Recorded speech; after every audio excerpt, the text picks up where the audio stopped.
How's it going, everyone? Our first of four mid-season racers is here. It's Gaston, and he has the brand new Trophy Cup event in-game where you can have a shot at unlocking some shards for Gaston, getting him unlocked, start up, as well as a bunch of other goodies.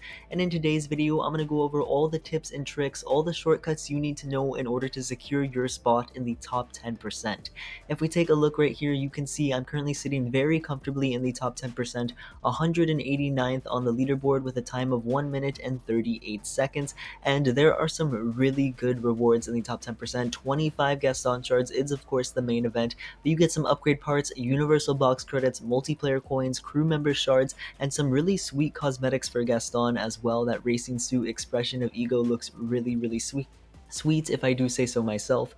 And even if you can't find yourself in the top 10%, the top 25% is still a very good reward tier. You're basically getting most of the same rewards, a couple of less Gaston shards, but still enough to unlock him. And if you can, you want to try and avoid placing in the top 50, 75, or 100%, because you won't actually fully unlock Gaston. You'll get either 5 shards, 3 shards, or 2 shards, depending which category you get placed in. So you want to try your best to use your 3 attempts each day, improve your time, and find yourself in the top 25 or 10%. That way you can fully unlock Gaston. And I have 2 routes to show you. Actually, there are like 2 main strategies you can use in the Gaston event. I'm going to first show you my personal best time, how I found myself in the top 10% with a pretty decent spot on the leaderboard as well. And then I'm also going to show you another video with some more complicated routes that might be a little bit more difficult, but you might be able to get a better time. So without further ado, let's hop into my personal best and take a look at how I did it. Alright, here we are taking a look at my personal best run. Now when you're starting off with a brawler character, you're going to want to hold your boost down about when there's like 2 seconds left on the timer in order to fully charge it. Make sure it is in that light green area. And as soon as the race starts, I'm going to immediately side bash into Daisy and then immediately side bash into Woody. This will fully charge your boost bar, which is actually super helpful and a really key component of this run. Filling your boost bar up immediately is very important. And then when you get to this turn where there is a pathway up top to the left and to the right, make sure you go to the right. It is so much faster. I see a lot of people who go up top because it looks more fun, it's the more fun path to drive.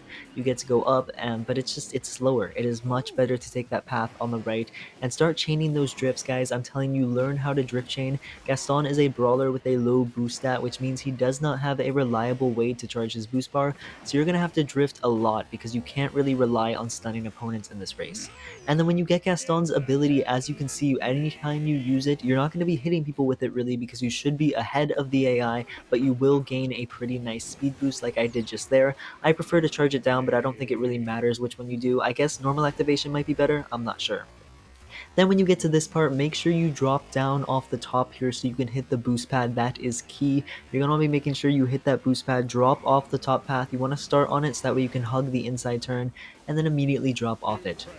As you can see, once we get back to here on the second lap, drift to the right. Make sure you do this, and if you get a really clean drift like I do right here, as you can see, I pop my ability and I'm able to grab another power-up. Now this isn't extremely helpful as Gaston has a pretty bad set of power-ups for a time trial, but if you're lucky enough to get the boost stat or Gaston's unique ability, it'll actually help improve your time quite a bit, which is really nice. As you can see right here, I get the boost stat, and it saves me in this little situation where I actually don't have a ton of boost and I'm just relying on drift to charge up my boost.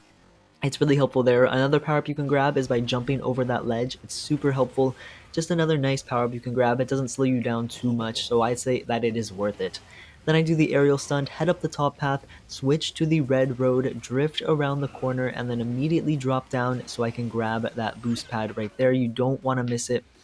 And also it's just a lot slower to keep hugging the left there. And then there we go, sliding into the finish line. Let's take a look at my other race now, the one where it is slightly slower than this by like 0.3 seconds, but the tech that I do is a lot better. I just make a silly mistake at the start.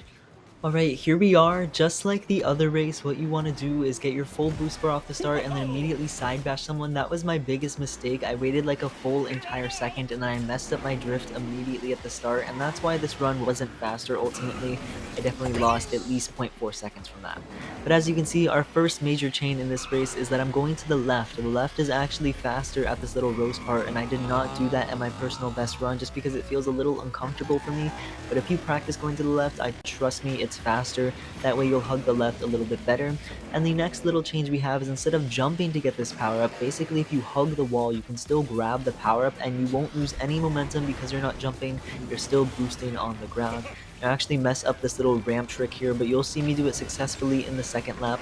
Besides that, this run is pretty similar to my personal best. There's just a few small changes that require a bit of practice. Now, if you do want to practice the Gaston event, here you can see I'm jumping over these ramps. These ramps are actually slower, so it is better to jump over them, as you can see like I did right there. But like I was saying, if you want to practice the Gaston event, go into local free play with the level 30 Gaston. The track is called The Castle, and it is on the main hall variation of it, so just hop into there. As you can see, I also miss a power up. This is so I get a cleaner drift. If you are getting a clean drift and you have to miss a power because of it, that's totally okay. Like I said, Gaston does not have the best power ups for a time trial anyways, so missing one of them is not the end of the world by any means, especially with how important drifting is with Gaston. I do my little trick, and as we approach this ramp here, you can see what I'm doing is I'm hitting the boost pad and then immediately getting off the ramp. I know it looks super small, almost like I made a mistake, but no, that's completely intentional. You want to hit the boost pad and then like slide off the ramp. It's really weird and awkward to do, but trust me, it is faster and it will help you improve your time. Once again, I jump over the ramps at the end because they do slow you down for some reason, and I side bash really quickly into the end of the finish line, which is faster. And here you can see back me on the leaderboard, still in the top 10%. Again, that was not my personal best, but I am definitely secured in the top 10% and will not have to try anymore. However, I'll keep trying to improve my time as the week goes on. So I know I just dumped a lot of information on you guys in a pretty short amount of time, but to break it all down, first things first, follow the routes that I show in my video. There's a couple of key shortcuts. Once again, the most important one is make sure you go to the right at the start. Go straight and then turn to the right. Do not go up the ramp like all the AI do. I'm telling you, it is much slower and your time will instantly improve by like at least a second if you take that right pathway. The second is drift chain as much as you can. Learning how to drift is super important, especially playing as Gaston, and it'll help you improve your time so much. Third, I recommend you go into local free play. Like I just said, play as Gaston in local free play on the castle main hall. Practice this track over and over again, so that way when you actually do your 3 attempts, you'll have so much experience. It'll be like muscle memory for you, just going through the motions, and that'll make getting this top 10% so much easier. And finally, my last and final key point is maintain your boost. Maintaining your boost bar is key in every single one of these time trial events. Honestly, what separates the top players from the worst players is they're just boosting for longer, and this is through a combination of different things, hitting those boost pads, drifting a bunch, stunning people immediately off the start, using your abilities effectively, using Gaston's normal ability, maybe an arrow ricochets and you hit someone behind you. I don't know, just try and maintain your boost bar as best as you can, and that ties into all the other points. All the shortcuts I showed you help you maintain your boost bar, and that is ultimately the key goal in this Gaston event.